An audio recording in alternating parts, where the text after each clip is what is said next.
الرحمن الرحيم وصلى الله على نبي الكريم سبحانك لا علم لنا إلا ما علمتنا إنك أنت العليم الحكيم. Les solutions aqueuses.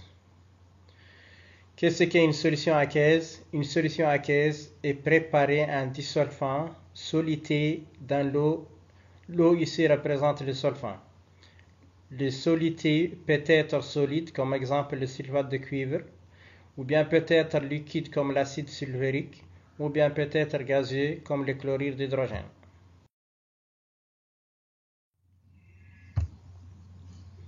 La nature d'une solution. Les solutions sont regroupées en trois. Une solution acide, une solution neutre, une solution basique. Comment on peut déterminer la nature d'une solution?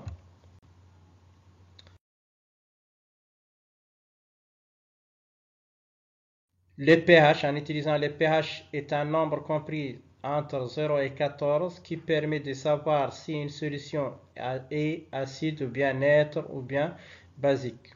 Nous avons deux instruments de mesure, le pH mètre et le pH papier.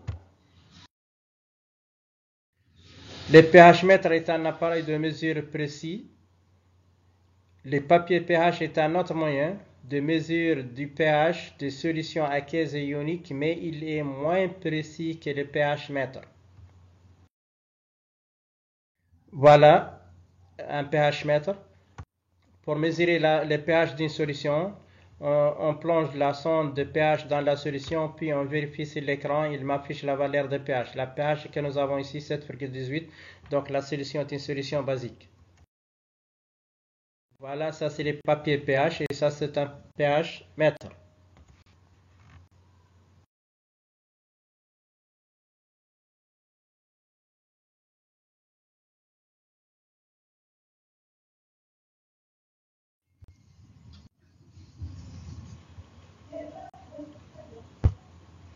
On a réalisé ici une expérience selon la valeur de pH que nous avons. Voilà, et on a réalisé une petite expérience pour montrer la valeur de pH en utilisant les papiers pH. On a réalisé six expériences. La première expérience, on va utiliser une petite quantité de la première solution, on verse les papiers pH. Les papiers pH changent la couleur selon la valeur de pH. Puis, même expérience pour la deuxième solution, le jus d'orange. Et puis, troisième solution. Et puis, quatrième solution. Et puis, cinquième solution, etc. On constate que chaque solution a une couleur différente que l'autre. Pour déterminer la valeur de pH, on utilise comme que nous avons ici. Puis, on va amener le papier pH.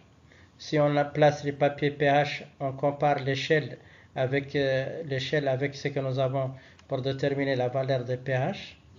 Voilà, etc. Donc, chaque couleur a une valeur de pH.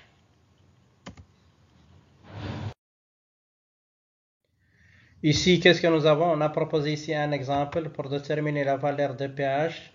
Ici, on a utilisé par exemple, ça c'est l'échelle de pH. Ici, nous avons des exemples.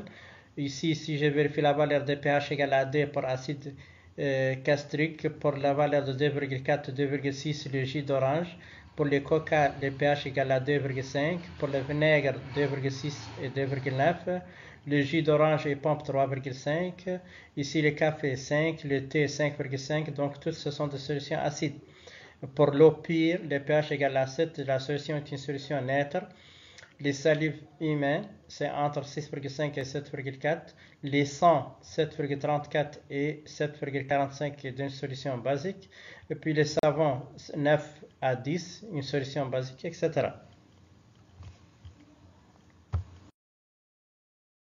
On a proposé ici l'échelle de pH. Si la pH égale à 7, la solution est une solution neutre. Puis, si le pH égale à 2, plus fort que le pH égale à 3, l'acide qui possède le pH égale à 3, plus fort que l'acide pH égale à 4.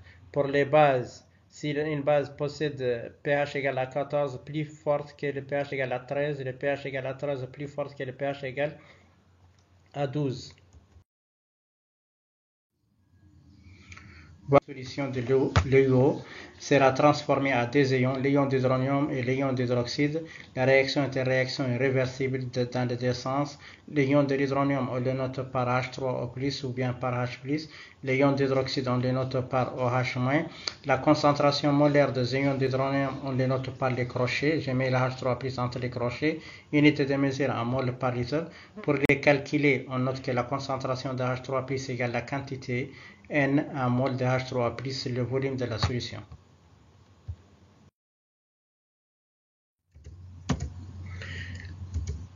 La définition de pH. Le pH et le potentiel d'hydrogène est une grandeur permettant d'évaluer si un milieu est un acide ou bien basique ou bien neutre. L'expression de la concentration, le crochet représente la concentration des ions d'hydronium égale 10 à la puissance moins pH, unité de mesure mol par litre. Ou bien on peut le noter que le pH égale moins log la concentration des ions d'hydronium, log une touche qui existe dans la calculatrice. Voilà, on a placé ici une calculatrice. Voilà, touche log. Donc je note la valeur sur l'écran, puis j'appuie sur la touche log, je trouve la valeur de moins log, puis je place le moins, j'ai obtenu la valeur de pH. Les produits ioniques, la réaction de l'électrolyse de l'eau fournit autant d'ions d'hydronium que d'ions d'hydroxyde, et on note que Ke égale la concentration de H3+ par la concentration de OH- à 25 degrés, les Ke égale 10 à la puissance moins 14. Conclusion. L'ion responsable du caractère acide d'une solution est l'ion d'hydrogène, que l'on peut représenter par les H+, ou bien H3+. L'ion responsable du caractère basique d'une solution est l'ion d'hydroxyde, qu'on le peut représenter par OH-. Un exemple c'est un acide, l'acide chlorhydrique, sous forme de ions H3+, Cl-. Et un exemple c'est une base, l'hydroxyde de sodium, sous forme de Na+, OH-. L'étude de la solution d'acide. Quand il me demande d'écrire l'équation de la dissolution de l'acide chlorhydrique avec l'eau, je note HCl plus H2O qui sera transformé à l'ion de chlorure plus l'ion d'hydronium. L'acide est un acide fort si sa concentration égale la concentration des ions d'hydronium. On a placé l'échelle de pH. Si le pH égale à 7, la solution est une solution neutre. Entre 0 et 7, l'ion majoritaire, c'est l'ion d'hydronium. Entre 7 et 14, majoritaire, c'est l'ion d'hydroxyde. Quel est l'effet de dilution? Quel est l'effet de la dilution sur le pH? Si on dilue une solution d'acide, la solution devient moins acide, son pH augmente et se rapproche de 7. Ça veut dire que si nous avons une solution de pH égale à 2, si j'effectue la dilution de cette solution, ça veut dire qu'il y a une augmentation de la valeur de pH. Pour une base, si l'on dilue une solution basique, la solution devient moins basique, son pH diminue et se rapproche à 7. Ça veut dire que si nous avons une solution de pH égale à 12, si j'effectue la dilution, le pH diminue, devient 11 ou bien 10, ça veut dire qu'on va obtenir une valeur inférieure à 12.